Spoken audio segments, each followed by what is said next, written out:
కృష్ణా జలయాత్ర, కృష్ణా నదిని సంరక్షించడానికి కృష్ణా జలయాత్ర అన్నది రూపకల్పన చేయడం జరిగిందండి.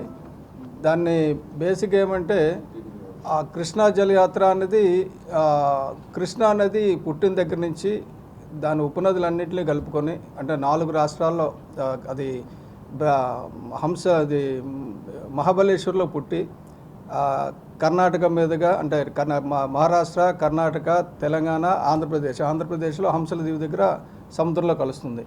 ఈ 1400 కిలోమీటర్ల నదిని యాక్చువల్గా ఈ నది వల్లే మన 4 రాష్ట్రాల తాలూకా ఆర్థికాభివృద్ధి కానీ, కల్చరల్ యాక్టివిటీ డెవలప్మెంట్ కానీ, అన్ని రకాల వ్యవసాయం కానీ అన్నీ కూడా ఈ నది మీద ఆధారపడి ఉన్నాయి. అయితే ఈ నదిని మనం ఏం చేస్తున్నామంటే హత్య చేస్తున్నాం. దాన్ని రక్షించడానికని 2018లో హైదరాబాద్లో ఒక మీటింగ్ జరిగింది. అన్ని రాష్ట్రాల తాలూకా నీటి కార్యకర్తలందరితో కలిసి అక్కడ వాలంతరీలో డాక్టర్ రాజేంద్ర సింగ్ గారు ఒక మీటింగ్ కండక్ట్ చేశారు. ఆ తర్వాత 2019లో నవంబర్లో ఆయన పవన్ కళ్యాణ్ గారిని కలిసి ఈ మన నుడి మన నది అనే కార్యక్రమం డిజైన్ చేసేటప్పుడు ఈ మన నుడి మన నది అనేది మన ప్రజల్ని మన నదితో కలిపితే తప్ప మనం ఈ నదిని కాపాడుకోవడం అవ్వదు, మన భాషలను కాపాడుకోవడం అవ్వదు. ఈ 4 రాష్ట్రాలు వివిధ భాషలు ఉన్నాయి కాబట్టి మన భాషలను కాపాడుకోవాలి, మన నదిని కాపాడుకోవాలని చెప్పి మన నుడి మన నది, నుడి అంటే భాష పెట్టి కార్యక్రమం మొదలుపెట్టారు. అయితే 2020లో కోవిడ్ రావడం, ఆ తర్వాత కోవిడ్ కంటే ప్రమాదకరమైన పరిస్థితులు ఆంధ్రప్రదేశ్లో ఉండడంతో ఆంధ్ర తెలంగాణలో అంత ఎక్కువ జరగలేదు. కానీ మహారాష్ట్రలో మాత్రం అన్ని నదులు నది తాలూకు ఉపనదులన్నింటిలో కూడా చాలా ఎక్కువ కమిటీలు వర్క్ చేస్తున్నాయి. దాదాపు 2000 మంది మహారాష్ట్రలో నిరంతరం పనిచేస్తున్నారు నదిని కాపాడడానికి. అది సతారాలో అయితే ఇదివరకు 600 కెమికల్ ఫ్యాక్టరీల్లో కాలుష్యం నిరంతరం డైరెక్ట్గా వెళ్ళిపోయేది కృష్ణా నదిలోకి. దాన్ని ఇప్పుడు ఎంతవరకు తగ్గించామంటే ఆల్మోస్ట్ 70% వరకు తగ్గించడం జరిగింది. ఇంకా 30% వెళ్తుంది. ఎకనామిక్ అంటే ఆ ఎఫ్లూయెంట్ ట్రీట్మెంట్ ప్లాంట్స్ అవి పెట్టి దాన్ని తగ్గించడం జరిగింది. ఇప్పుడు ఈ యాత్రలో నేను చూసింది ఏంటంటే హంసల దీవిలో నేను 9వ తారీఖు స్టార్ట్ చేసి 15వ తారీఖుని మహాబలేశ్వర్ చేరాను. హంసల దీవి తర్వాత ఇక్కడ విజయవాడ దగ్గర దుర్గా ఘాట్లో ఒకటి మీటింగ్ పెట్టుకున్నాం. అక్కడి నుంచి మూసీ నది, మున్నేరు, అలాగే కృష్ణ, తుంగభద్ర పైన భీమా నది పైన, అలాగే అన్ని నదులు ఎక్కడెక్కడైతే సంగమాలు ఉన్నాయో. నార్మల్గా సంగమం అంటే ఒక పవిత్ర స్థలం, అది పూజా స్థలం. అక్కడ ఒక క్షేత్రం ఉంటుంది. ప్రతి క్షేత్రానికి ప్రతి సంగమానికి ఒక సంగమేశ్వర ఆలయం లేకపోతే ఇంకొక ఆలయం ఏదో పెడతారు. ఎందుకు పెడతారంటే ఆ ఏరియాని రక్షించుకోవడానికి. కానీ మనకు టూరిజం పెరిగిపోయి ఏమైపోయిందంటే అది ఆధ్యాత్మిక పిల్గ్రిమ్ కాకుండా, యాత్ర కింద కాకుండా టూరిజం అయిపోయింది, టెంపుల్ టూరిజం అయిపోయింది. తీర్థయాత్రల్లో పోయి ఆ తీర్థ పర్యటన అయిపోయింది. ఆ యాత్ర పోయి పర్యటన అయ్యేసరికి ఏమైందంటే అక్కడ చెత్త చారడం ప్రారంభించింది. ఆ చెత్త అంతా నదుల్లోకి వెళ్ళడం ప్రారంభించింది. దీని గురించి మేము మొట్టమొదట పెద్ద మీటింగ్ పెట్టుకున్నది కుడల్ సంఘం అని చెప్పి బసవేశ్వర్ ఐక్య స్తూప్ అంటారు, ఐక్య మండపం అంటారు, అక్కడ పెట్టుకున్నాం. బసవేశ్వర్ అన్నతను 12వ శతాబ్దంలోనే అట్రాసిటీకి ఎగ్నెస్ట్గా, అలాగే రకరకాల మహిళల్ని అణచడానికి ఎగ్నెస్ట్గా అన్నిటికీ అతను 900 సంవత్సరాల క్రితం పోరాటం చేసి అతన్ని చంపేశారు. ఆ రోజు ఉద్యమకారుడిగా గుర్తించి చంపేశారు. అయితే అతనికి ఒక స్తూపం అక్కడ కట్టారు, సమాధి కట్టారు. కృష్ణ మలప్రభ నదుల సంగమంలో ఆయనకు ఒక సమాధి కట్టి ఆ సమాధి పూజాస్థలం అయింది. ఆ తర్వాత ఆల్మట్టి డ్యామ్ వచ్చిన తర్వాత ఏమైందంటే, ముందు నారాయణ డ్యామ్ వచ్చిన తర్వాత ఏమైందంటే ఆ సమాధి నీటిలో మునిగిపోయే ప్రమాదం వస్తే ఆ సమాధి చుట్టూ ఒక సిమెంట్ కాంక్రీట్ కన్స్ట్రక్షన్ చేసి ఆ సమాధి ఎంత వరదల్లో ఉన్నా సరే నది కిందకి వెళ్ళి ఆ సమాధిని చూసి వచ్చేటట్టుగా తయారు చేశారు. ఎందుకంటే అంత ఇన్స్పిరేషన్ క్రియేట్ చేసిన వ్యక్తి. అటువంటి అక్కడ స్టార్ట్ చేసిన తర్వాత చుట్టుపక్కల ఉన్న చెత్త గురించి అక్కడ ఎమ్మెల్యేని, అక్కడ కలెక్టర్ గారిని, మున్సిపల్ కమిషనర్ని అందరిని కలిసిన తర్వాత అదే రోజు నుంచి పరిశుభ్రత స్టార్ట్ అయింది అక్కడ. ఇప్పుడు చాలా వరకు 99% క్లియర్ అయింది. సో ఇదేంటంటే ప్రజలు, ఆలయ అధికారులు, ప్రభుత్వ అధికారులు, ఉద్యమకారులు అందరినీ సంఘటితం చేసి ముందుకు తీసుకెళ్తే తప్ప మున్సిపాలిటీ చేస్తుందని వదిలేస్తే అయ్యే పని కాదు. ఆ తర్వాత మహాబలేశ్వర్కి వెళ్ళిన తర్వాత మహాబలేశ్వర్లో పూజారి సంజయ్ దీక్షిత్ గారు మాకు ఏం చెప్పారంటే, సార్ కృష్ణా నది అనేది అంటే ఆయన కాళ్ళకి రాజేంద్ర సింగ్ గారు దండం పెట్టబోతుంటే మీరు నా కాళ్ళకి దండం పెట్టడం కాదు, నేనే మీ కాళ్ళకి దండం పెడతాను, ఎందుకంటే మీరు నదిని రక్షించడానికి కంకణం కట్టుకున్న మహారుషి, మీ కాళ్ళకి నేను దండం పెడతానని పూజారి ఆలయంలో రాజేంద్ర సింగ్ గారికి దండం పెట్టాడు. దండం పెడితే ఒకటే రిక్వెస్ట్ చేశాడు ఆయన. అక్కడ ఒక బొమ్మ చూపించాడు కృష్ణుడి పాదాల దగ్గర. ఒక ఆవు ఇంకొక దూడకు పాలు ఇస్తుంటే ఆ దూడ పాలు ఇంకొక దూడ తాగుతుంది. అంటే ఇది ఎక్కడ చూడం మనం, ప్రపంచంలో ఎక్కడా లేదు. ఒకే ఒక విగ్రహం, ఒక ఆవు పాలు ఒక దూడ తాగుతుంటే ఆ దూడ పాలు ఇంకొక దూడ తాగుతుంది. అంటే ఒక తల్లి పాలు ఒక పిల్ల తాగితే మళ్ళీ ఆ పిల్ల పాలు ఇంకో తల్లికి ఇవ్వడం అంటే 3 జనరేషన్స్కి సంబంధించి బతకడానికి ఆ ఆవు ఏం చేస్తుందంటే కృష్ణుడి పాదాలు తాగుతుంది. అంటే కృష్ణుడి దయ వల్ల ఒక తరం కాకుండా రెండో తరం కాకుండా 3 తరాలు బతికుంటాయి, చక్కగా ఉంటాయని చెప్పడానికి, సిరి సంపదలతో ఉంటాయని చెప్పడానికి ఆ విగ్రహం. అది ప్రపంచంలో ఉన్న ఒకే ఒక కృష్ణ విగ్రహం, అది మహాబలేశ్వరంలో ఉంది.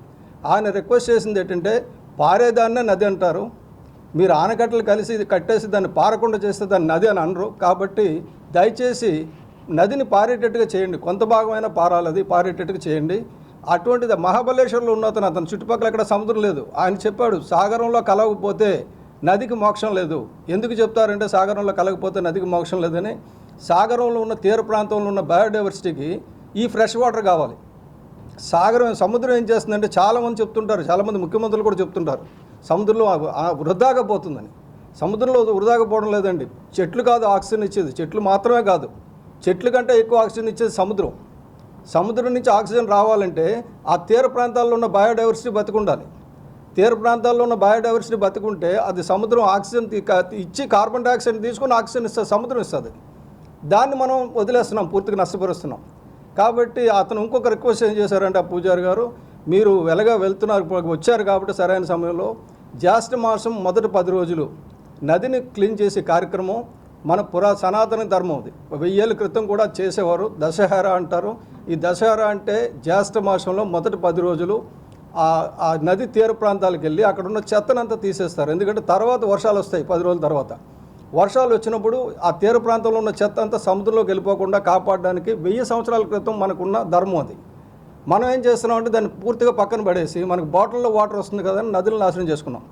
నదులను నాశనం చేసి నదులు కలుషితం అయిపోవడం వల్ల అక్కడ ఇంకొక విషయం చెప్పాలి మీకు. సిద్ధేశ్వర ఆలయం ఉంటుంది, సిద్ధేశ్వర టెంపుల్ ఉంది అక్కడ, సిద్ధరామాలయం. యాక్చువల్గా సిద్ధరామ అన్నతను కట్టించిన శివాలయం అది. అక్కడ చుట్టూ కూడా మన ఎలాగైతే అమృత్సర్లో మనం స్వర్ణ దేవాలయం ఉంటుందో చుట్టూ కూడా పెద్ద వాటర్ బాడీని క్రియేట్ చేశారు ఆయన. స్వర్ణ దేవాలయం సైజులో ఉంటుంది అది, అంతకంటే పెద్దది ఉంటుంది. దాంట్లో మంచి నిత్యం తాబేళ్ళు, మంచి చేపలు తిరుగుతూ ఉంటాయి, పెద్ద పెద్ద తాబేళ్ళు. అవన్నీ 62 తాబేళ్ళు ఈ మధ్యన చనిపోయినాయి, చేపలు చనిపోయినాయి. అంటే ఆలయం చుట్టూ ఉన్న కొలంలో ఉన్న దాంట్లో చచ్చిపోయినాయి. అంటే ఎక్కడి నుంచి వస్తుందంటే ఊర్లో ఉన్న రన్ ఆఫ్ వాటర్ వర్షాలు పడినప్పుడు ఆలయంలోకి వస్తుంది. అంటే అంత కాలుష్యం ఊర్లో ఉంది.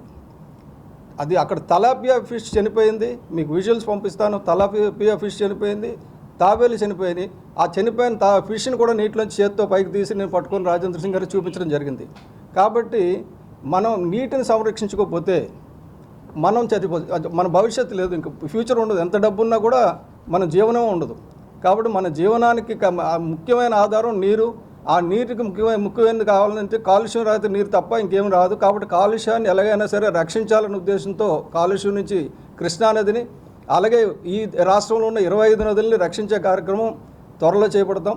అలాగే రాజేంద్ర సింగ్ గారు పవన్ కళ్యాణ్ గారికి ఒక వర్తమానం కూడా డైరెక్ట్గా పంపించారు, ఆయన వీడియో పంపించారు. ఆయన ఏం రిక్వెస్ట్ చేశారంటే ఈ నెల 28 నుంచి వచ్చే నెల 6వ తారీఖు లోపల ఏదో ఒక రోజు ఏదో ఒక నది తీరాన్ని మీరు కూడా వచ్చి క్లీన్ చేయండి, మీరు చేస్తే చాలామంది ఫాలో అవుతారు అని చెప్పేసి. ఇది ఇప్పుడు కార్యక్రమం కాదు, మన నుడి మన నది అనేది ఒక 2018లో అనుకుని 19లో స్టార్ట్ చేసిన కార్యక్రమం. అది త్వరలో పవన్ కళ్యాణ్ గారు ఎక్కడో దగ్గర వీలైన చోట ఆయన వచ్చి జాయిన్ అవుతారు. అలాగే రాజేంద్ర సింగ్ గారు కూడా ఒక 2-3 రోజులు ఆ టైంలో ఇక్కడ ఉండడానికి ఆయన కూడా నిర్ణయం తీసుకున్నారు. కాబట్టి మీరు ముఖ్యంగా ఏంటంటే మీరు చేసిన మంచి పనులు 2 చెప్తాను. నేను చూసిన మంచిది ఏంటంటే ఒక దగ్గర చిక్కపడసలగి అనే ఒక ఊరిలో కర్ణాటకలో, అంటే ఆల్మట్టి డ్యామ్ కంటే పైన ఒక వ్యక్తి సిద్ధు న్యామగౌడ అనే వ్యక్తి కేవలం రైతుల సంఘాలు పెట్టి, కృష్ణా తీర రైతు సంఘాన్ని పెట్టి అతను ఒక డ్యామ్ కట్టాడు, ఒక వారధి కట్టాడు, వంతెన అంటే బ్యారేజ్ కట్టాడు. ఆ బ్యారేజ్ ఏంటంటే 1 కోటి రూపాయలతో అప్పుడు ప్రభుత్వం 6 సీజన్లు అంచనా వేస్తే ఈయన ఒక్క సీజన్లో 9 నెలల్లో ఒక డ్యామ్ కట్టి 29 గ్రామాలని 70,000 ఎకరాలని సాగులోకి తెచ్చాడు. అక్కడ ఉన్న ప్రజలందరూ అపర కుబేర్లు అయిపోయారు, బ్రహ్మాండంగా డబ్బుతో ఉన్నారు. ఇప్పుడు కారణం ఒక్క వ్యక్తి సరైన నిర్ణయం తీసుకోవడం. మనం ఏం చేస్తున్నామంటే నాశనం చేస్తున్నాం, పెద్ద పెద్ద ప్రాజెక్టులు చేస్తున్నాం. అదే ప్రాజెక్ట్ ఇప్పుడు అంటే 90లో కట్టారు, కంప్లీట్ అయ్యింది. అది సిల్వర్ జూబ్లీ అయిపోయింది, ఆయన చనిపోయాడు అనుకోండి, ఇప్పుడు లేడు. ఆ బ్రిడ్జికి ఇప్పుడు కర్ణాటక ప్రభుత్వం ఆయన పేరు పెట్టింది, sir Arthur cotton of Karnataka అనమాట ఆయన ఇప్పుడు. యాక్చువల్గా సర్ ఆర్థర్ కాటన్ మనం ఎలా పూజిస్తున్నామో సిద్ధు నామగౌడ అనే వ్యక్తిని కర్ణాటక ప్రజలు అలా పూజిస్తున్నారు. అదొక ఉదాహరణ, మనకు మంచి ఉదాహరణ. అలాగే ఈ బసవేశ్వర మన సిద్ధేశ్వర్ టెంపుల్లో ఆ చుట్టూ ఉన్న కొలను బాగు చేయడానికి అక్కడ కలెక్టర్ గారిని, కమిషనర్ గారిని, దేవాలయ పూజారుల్ని, దేవాలయ అధ్యక్షుడు అంటే ట్రస్ట్ని అందరినీ పిలిచి సమన్వయపరిచి ప్రజలతో కూర్చోబెట్టి, ఎజిటేటర్స్తో కూర్చోబెట్టి వాళ్ళ దగ్గర 4 సంవత్సరాల నుంచి ఉద్యమాలు చేస్తున్నారు. అవల రాజేంద్ర సింగ్ గారు వాళ్ళందరినీ కూర్చోబెట్టి ఒక చోట కూర్చోబెట్టి ఐక్యపరిచి దీన్ని 3 నెలల్లో దాన్ని శుద్ధి చేయడానికి ఏం చేయాలన్నది, అంటే ఏరియేషన్ ఆక్సిడేషన్ కాకుండా ఒక 25% వాటర్ రీప్లేస్ చేస్తూ ఉండాలి ఎవ్రీ వీక్, ఇవన్నీ ఇక్కడ పెట్టి. అలాగే అక్కడ ఉన్న యూనివర్సిటీ ఎంఐటి విశ్వప్రయాగ్ అనే ఒక యూనివర్సిటీ ఉంది. అది ప్రకృతిని ప్రేమించే యూనివర్సిటీ ఒక రకంగా. వాళ్ళు అతను స్వాతి కరాడ్ అని ఉన్నారు, ఆయన తండ్రి గారు కూడా చాలా మంచి సేవలు చేశారు.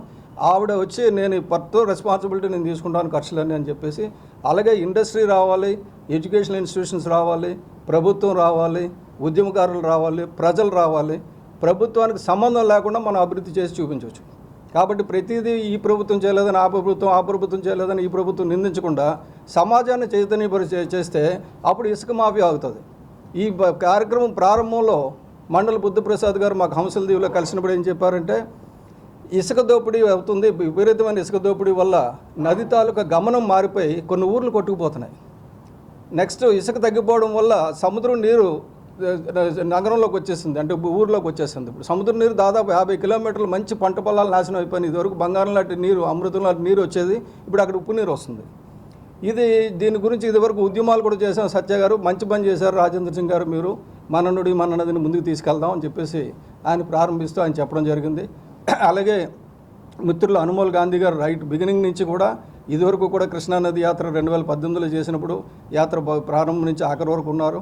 జలబిరాద్రి ఏ కార్యక్రమం చేపట్టినా ఆయన ఉంటారు. అలాగే రాజేంద్ర సింగ్ గారితో కలిసి ఇక్కడ చాలా యాక్టివిటీస్ చేసాం. అజయ్ వర్మ గారు కూడా ముందు నుంచి పర్యావరణానికి సంబంధించిన ఏ కార్యక్రమమైనా, సోషల్ జస్టిస్కి సంబంధించిన ఏ కార్యక్రమమైనా మాతో కలిసి ఉంటారు. ఇలాగ మీడియా ఈ విషయాన్ని ముందుకు తీసుకెళ్ళి ప్రజలందరినీ చైతన్యపరిస్తే మన కృష్ణానదిని మనం రక్షించుకోవచ్చు. ఇక్కడ చూస్తున్న కృష్ణానది కొద్దిగా ముందుకెళ్తే బీచ్పల్లి దగ్గర అసలు లేదు. అది కృష్ణానది, కృష్ణమ్మ తల్లి దేవత అంటున్నాం, ఆ దేవత అక్కడ చచ్చిపోయింది. అంతకు ముందు వెళ్తే అక్కడే చచ్చిపోయింది. ఎక్కడెక్కడ బ్యారేజ్ ఉందో అక్కడ చిన్న చిన్న చెరువుల్లా తయారైంది. అంటే నదుల్ని చెరువులుగా మార్చేసింది మన సాధన, మన టెక్నాలజీ. ఇది చాలా చింతిస్తున్నాను నేను. నదిని పారితేనే నదిలో ఉన్న నీటికి జీవత్వం ఉంటుంది, నదిలో ఉన్న నీటికి సత్తువ ఉంటుంది, లేకపోతే సత్తువ ఉండదు. కాబట్టి నదిని ఇప్పుడు ప్రక్షాళన చేసే కార్యక్రమంలో నేను అందరినీ రిక్వెస్ట్ చేస్తున్నాను. దీనికి ఆర్గనైజేషన్ ఏం లేదు, మీ తీర ప్రాంతంలో ఉన్న నది దగ్గరికి వెళ్ళండి. ఈ మే 28 నుంచి జూన్ 6 వరకు మీ తీర ప్రాంతంలో ఉన్న చెత్తని అక్కడి నుంచి తీసే కార్యక్రమం మీరు చేయండి, మీ మున్సిపాలిటీతో చేయించండి, మీ గ్రామస్తులతో చేయించండి. మనకు ఉద్యమంగా తీసుకొని మన కృష్ణా నదిని మనం బతికించుకుందాం. ఇలాగే 25 నదుల మీద ఇటువంటి సంఘాలను వేసుకొని 25 నదులను బతికించుకునే కార్యక్రమం చేద్దాం. నమస్తే.